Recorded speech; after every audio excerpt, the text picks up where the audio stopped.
في مشكلة في الإعلانات؟ أيوه في مشكلة في الإعلانات، ولكن لسه في رزق. ناس كتير جدًا كلموني، في مشكلة والّا لأ؟ إحنا عندنا مشكلة في الإعلان، في الحساب الإعلاني، في الreach، في الصرف، وطلبوا مني إن أنا أطلع أتكلم في فيديو أقول إن في مشكلة عشان الناس تهدى نفسيًا ناحية الlead والcampaign. الحقيقة أيوه في مشكلة، في مشكلة بقى لها من أسبوعين ل3 أسابيع، زادت أكتر في ال3، 4 أيام الأخرى دول. المشكلة في إن ممكن تعمل campaign وتطلّع دلوقتي حالًا تلاقي الreach بطيء جدًا، بطء الreach أكيد مش هيجيب lead، فدي في حد ذاتها مشكلة، وكمان الreach الكتير ممكن يجيب lead في الفترة ديًّا مش qualified والlead ممكن ما تردش ويقول لك ما سجلتش ويفضل موبايله مقفول. وكمان عندنا مشكلة إن عدد الليد قليل جدًا، طبعًا ده مش كل الناس ومش كل الcampaigns ومش كل الclient، ده الغريب إن مش كل الclients أو مش كل اللي عامل campaign بيلاقي نفس المشكلة. حل المشكلة هو إنك تسعى في الرزق، لسه في رزق بس اسعى له،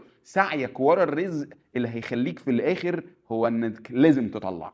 طبعًا لازم تعمل أي حاجة مختلفة، في مشكلة بس اوعى تستسلم، في مشكلة بس اوعى تقول أنا خلاص هاوقّف الcampaign لإن أنت إزاي لو وقفت campaign هتقدر تستحمل. فاللي أنا عايز أقوله لك لازم تسعى، طبعًا يعني لو بتعمل فيديو عادي علّي الquality وخلّيه فيديو مش عادي، لو أنت بتعمل script عادي خلّيه script مش عادي، لو بتجيب project عادي حاول تجتهد إنك توقّف العادي وتعمل project مش عادي، لإن العميل فاهم. ولو أنت بتشتغل من page عادية حاول تدوّر على page مش عادية، ولو أنت عندك audience عادية حاول إنك أنت تجيب audience specific audience هو already حد عميل اشترى، عميل already شاف الفيديوهات، تفاعل already العملا الكويسة. حاول تغيّر الaudience، غيّر من فكرك. ومش كده بس، لو أنت بتعتمد على platform واحدة لازم تنوّع السورسات بتاعتك، تعتمد على كل البلاتفورمز عشان تجيب أنواع lead مختلفة من كل البلاتفورمز، عميل خليجي، عميل عربي، عميل مصري، عميل أجنبي، لازم تنوّع. يبقى إذًا في مشكلة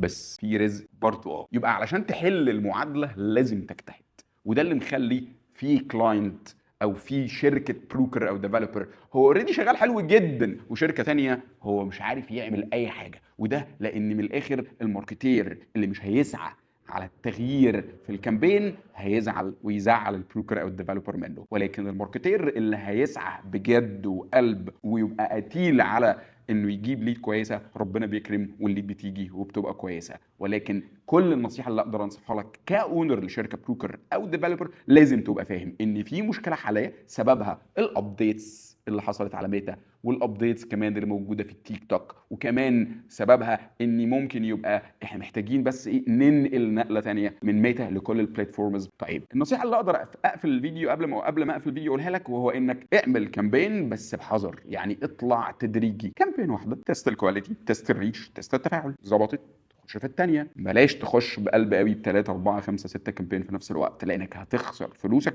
وممكن تزعل. ولكن لسه في رزق، لسه في كواليتي، لسه في عميل، لسه في ليد حلوه جدا جدا جدا جدا، وفي ناس مبسوطه جدا جدا وبتبيع. وبس كده، اشوفك في فيديو جديد.